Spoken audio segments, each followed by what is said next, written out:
저출생이 갈수록 심각한 사회 문제가 되고 있습니다. 젊은 세대 절반가량이 아이 낳는 것을 꺼렸는데 양육과 교육 등 경제적인 부담이 가장 큰 것으로 조사됐습니다. 김인혜 기자입니다. 아이를 적게 낳는 것이 미덕인 시절. 하지만 이제는 상황이 역전됐습니다. 합계 출산율 0.7명, 세계 최저 수준입니다. 정부와 지자체엔 비상이 걸렸고 출산율을 높이기 위한 각종 지원책들이 쏟아지고 있습니다.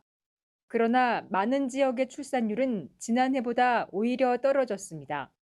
출산 의욕을 돋우기에는 턱없이 부족하다는 얘기입니다. 무엇보다 자녀 양육에 대한 경제적 부담을 줄여야 한다는 목소리가 가장 큽니다. 실제로 저출산 고령사회위원회가 문화체육관광부와 함께 발표한 저출생 인식조사에서 국민 10명 가운데 9명 이상은 저출생 심각성을 인식하고 있었습니다. 하지만 출산 가능한 만 49세 이하 2명 가운데 1명은 앞으로 자녀 계획이 없다고 응답했습니다. 그 이유로는 아이 양육과 교육 부담이 가장 높았고 경제적 불안정, 자녀 출산할 나이가 지나서가 뒤를 이었습니다.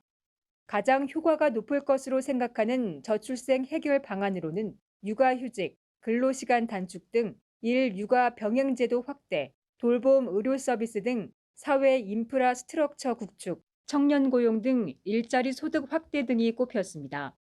현재의 저출생 상황은 미디어의 영향이 크다는 반응도 나왔습니다.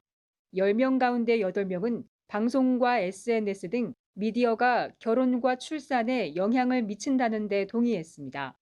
한편 저고위는 조사 결과를 참고해 앞으로 일가정양립 정책 확대, 저출생 인식 제고 등을 위해 노력하겠다고 밝혔습니다. CTS 뉴스 김인혜입니다.